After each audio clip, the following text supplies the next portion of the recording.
साथियों जय हिंद। मैं डॉक्टर संग्राम पाटिल, मैं इंग्लैंड से बात कर रहा हूँ। वैक्सीनेशन शुरू हो गया है भारत में और दिल्ली से जो रेसिडेंट डॉक्टर्स है वहाँ के दो बड़े हॉस्पिटल्स के, उन्होंने कहा है कि हमको जो भारत बायोटेक की वैक्सीन है कोवैक्सीन, ये नहीं चाहिए क्योंकि ये इसका फेज 3 ट्रायल ठीक से नहीं हुआ है, कंप्लीट नहीं हुआ है और सेफ्टी एफिकेसी डेटा भी नहीं आया है, तो इन्होंने मना कर दिया है। और ऐसे ही कुछ समाचार अलग अलग पार्ट्स जो 11 राज्यों में ये वैक्सीन भेजी गई है केंद्र सरकार द्वारा, वहाँ से भी आए हैं।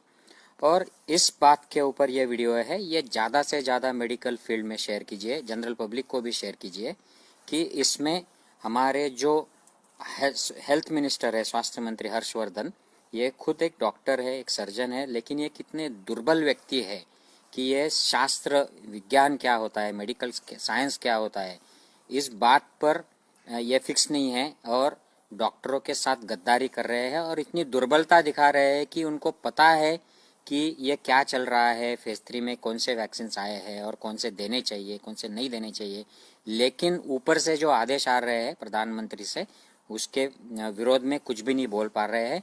तो विज्ञान, साइंस, एविडेंस, मेडिकल रिसर्च इनके लिए दुय्यम हो गया है और प्रथम क्या हो गया है, प्राइमरी। तो अपनी जो पोस्ट है हेल्थ मिनिस्ट्री की वो बचाए रखो, ऊपर से ऑर्डर लो और बस चुपचाप रहो। तो ये इतना दुर्बल हेल्थ मिनिस्टर है, मुझे शर्म आती है कि ये बताने में कि हमारे देश का हेल्थ मिनिस्टर एक सर्जन है, मॉडर्न मेडिसिन का डॉक्टर है।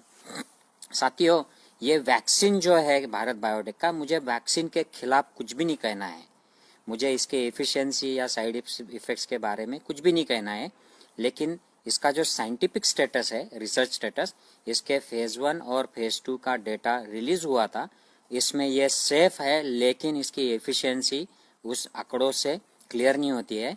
और फेज 3 में जब ये वैक्सीन पूरी तरह से प्रूव हो जाता है कि ये एफिशिएंट है, इसकी उपयुक्तता साबित हो जाती है और सेफ है, ऐसा जब प्रूव हो जाता है तो उसके बाद में ये जनरल पब्लिक में दिया जाना चाहिए।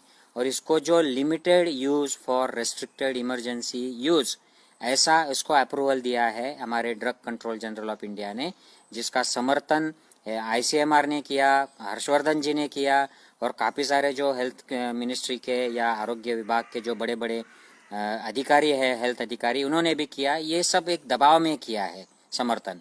Restricted use for emergency use सिर्फ बैकअप के लिए अगर ये वैक्सीन है, तो आप पहले ही दिन दिल्ली में रेसिडेंट जो डॉक्टर्स हैं मेडिकल कॉलेज के, जो कोरोना वॉरियर्स हैं, उनको क्यों आप बलि का बकरा बना रहे हैं?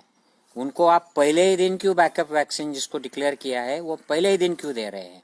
तो ये बिल्कुल गलत है। ये आरोग्य मंत्री जो है हमारे स्वास्थ्य मंत्री, इनकी दुर्बलता और गद्दारी और झूठेपन का लक्षण है।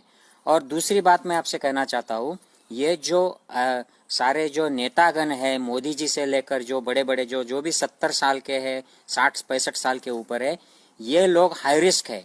ये भी कोरोना योद्धा है क्योंकि ये लोगों में जाते हैं, अलग अलग राज्यों में ये मंचों पर बैठते हैं, भीड़ में जाते हैं, इनको लोग आकर मिलते हैं अलग अलग राज्यों के, तो ये भी एट रिस्क लोग हैं। अगर इनको भारत बायोटेक की वैक्सीन देने का इतना ही शौक है तो मोदी जी से क्यों नहीं शुरू किया, हर्षवर्धन जी से क्यों नहीं शुरू किया? उद्घाटन कर दिया वैक्सीन के प्रचार के लिए, उसका प्रसिद्धि उसकी मिलनी चाहिए, इसलिए पुणे में जाके आप ऑक्सफोर्ड की जो वैक्सीन वहाँ पर बन रही है वहाँ पर जाके आए, उसका मीडिया इवेंट कर दिया, आज उद्घाटन का मीडिया इवेंट कर दिया। लेकिन जब वैक्सीन लेने का वक्त आया है तो आप उस भारत बायोटेक के वैक्सीन को, जिसको आप डॉक्टर लोगों को दे रहे हैं, रेसिडेंट्स डॉक्टर बेचारे वो अपनी जान जोखिम में डाल के ये कोरोना के पेशेंट्स को ट्रीट करते हैं, उनको आप ट्रायल न किया हुआ वैक्सीन उन पर ट्रायल कर रहे हो, वो भी उनके मर्जी के खिलाफ। ये बिल्कुल गलत है और ये दर्शाता है कि मोदी जी खुद नहीं लेते हैं ये वैक्सीन, दूसरों को देते हैं, उनके ऊपर ट्रायल कराते हैं, टेस्ट कराते हैं और बाद में फिर कभी लेंगे। तो ये मोदी जी की कायरता, डरपोकगिरी और कॉवर्डनेस दर्शाता है।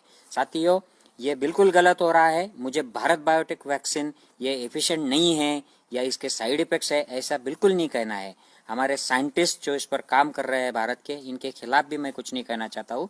ये वैक्सीन शायद दुनिया के सारे वैक्सीन से बहुत ज़्यादा एफिशिएंट हो सकता है, लेकिन हमें इसका प्रूफ चाहिए, इसका ट्रायल टेस्ट होना चाहिए। ऐसे डॉक्टरों पर और बिना इंफॉर्मेशन दिए लोगों पर उसको स्ट्रेट अवे ट्रायल करना और फिर डिक्लेयर करना कि अगर आपको साइड इफेक्ट आ जाए तो हम मुआवजा देंगे, ये गलत है, अनइथिकल है। मेडिकल रिसर्च, मेडिकल साइंस इसके खिलाफ है।